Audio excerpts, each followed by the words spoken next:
Assalamualaikum warahmatullahi wabarakatuh.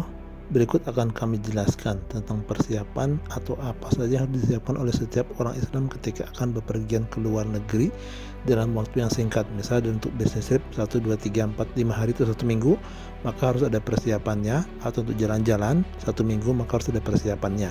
Dan persiapan inilah yang jarang diketahui oleh orang kita pada umumnya. Oke, kita jelaskan satu persatu. Yang pertama, masalah sholat. Sholat itu, orang kita baik yang sering tertukar antara sholat qodho dengan sholat jamak. Kalau di Indonesia kita bisa sholat di mana saja, tapi di luar negeri tidak bisa, kadang susah dan memang tidak mudah. Solusinya sebetulnya hanya ada satu, tapi kadang kita tertukar yang satu itu dengan yang lain. Oke, baik yang mengatakan bahwa kalau kita meninggalkan sholat dengan sengaja, itu boleh asal kita menggantinya saja nanti namanya sholat qodho. Ini salah. Karena sholat qodho itu adalah sholat yang disediakan sebagai sholat pengganti bagi orang-orang yang meninggalkan sholat dengan tidak sengaja, misal karena tertidur, lupa, atau karena tidak ingat, kehilangan ingatan, lalu tiba-tiba mereka sadar. Disitulah mereka ketika sadar mereka harus mengganti sholatnya. Inilah yang namanya sholat qodho. Jadi hanya untuk mengganti sholat-sholat yang ditinggalkan dengan tidak sengaja. Adapun kalau kita sengaja meninggalkan sholat dengan niat nanti akan diqodho, maka ini salah besar. Ini adalah jatuhnya dosa besar karena kita meninggalkan sholat kita pada waktunya. Jadi apa solusinya? Kalau kita keluar negeri dalam waktu singkat, misalkan 1 minggu, maka solusinya adalah sholat jamak. Sholat jamak ini beda dengan sholat qodho. Sholat jamak ini menggabungkan dua sholat yang berdekatan, misalkan duhur dengan asar, maghrib dengan isya, dan subuh terpisah. Artinya ada 3 sholat. Subuh 1 kali, lalu duhur asar di siang hari, dan maghrib isya di malam hari. Subuh dan maghrib isya mungkin mudah karena bisa dilakukan di hotel. Nah, duhur dengan asar ini yang kadang kita sulit melakukannya karena butuh lokasi di tempat kita beraktivitas. Untuk yang ini, maka sarannya adalah mintalah tempat untuk sholat dimanapun kita berada, karena kita adalah umat Islam yang punya kewajiban untuk menjaga agama kita dan menjaga amal ibadah kita, dan kita harus melakukannya. Itu kewajiban kita dan sekaligus membuktikan bahwa kita adalah umat Islam yang baik, orang Islam yang menjaga amanahnya, orang Islam yang menjaga kewajibannya dan ibadahnya. Kita harus bisa menunjukkan itu, dan jangan ragu untuk minta pada orang-orang yang ada di sana, minta tempat untuk sholat, karena agama Islam itu agama terbesar di dunia, salah satu dari agama terbesar di dunia yang semua orang tahu. Cuma masalahnya kita berani tidak menampilkan bahwa kita ini orang Islam. Kita berani tidak bahwa kita ini harus sholat, mengatakan seperti itu. Kalau kita berani, insya Allah mereka bisa membantunya. Maka beranilah untuk meminta, karena disitulah kunci dari kita nanti bisa sholat atau tidak. Oke, ini yang pertama tentang sholat. Lakukanlah sholat jamak kalau susah, tapi jangan sholat qodho. Artinya subuh, zuhur dan asar, maghrib dan isya minimal 3 kali dalam 1 hari.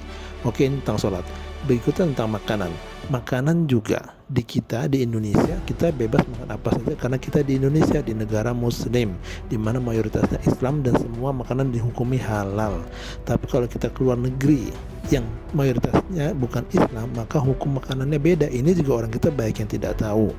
Hukum makanan untuk kita adalah makanan yang boleh kita makan hanyalah makanan yang halal saja, dan definisi halal itu hanya ada satu: makanan yang dagingnya halal atau asalnya halal dan juga disembelih dengan menyebutkan nama Allah di situ. Kalau daging babi jelas haram, tapi kalau daging sapi, kambing, ayam, maka harus disebut nama Allah dalam penyembelihannya, barulah dia menjadi daging yang halal kita makan. Jadi kita tidak boleh sembarangan membeli makanan di negara-negara non-muslim, membeli daging yang ada di pasar lalu kita makan apa adanya, itu tidak boleh. Itu berarti menunjukkan kita tidak paham agama kita. Dalam agama kita, makanan halal itu harus jelas kehalalannya.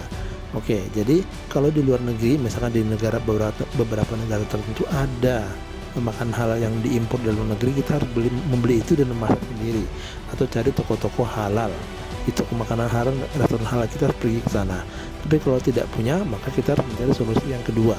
Solusi yang kedua adalah ada keringanan bagi negara-negara ahlul kitab, karena dalam agama kita, agama Islam, masakan ahlul kitab juga halal untuk kita makan.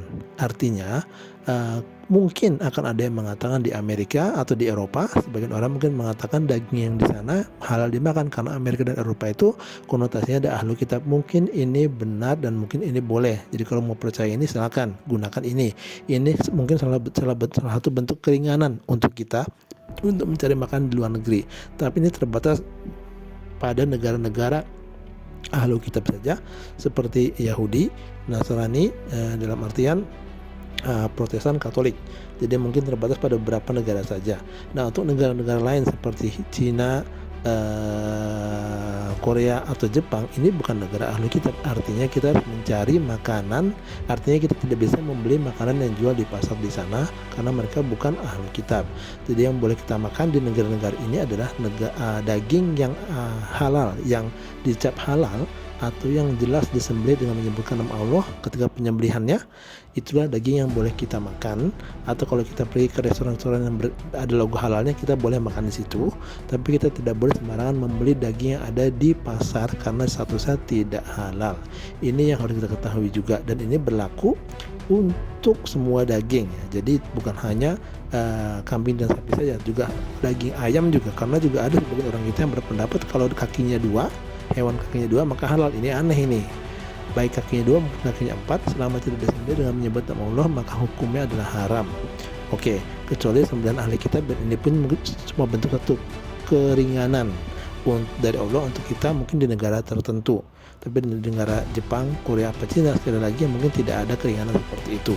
Oke, ini dua persiapan harus kita siapkan agar kita paham kalau kita mau keluar negeri dalam waktu singkat, mungkin business trip atau jalan-jalan, kita harus bisa menjaga sholat kita, sholat jamak bukan sholat qadha, dan menjaga makanan kita.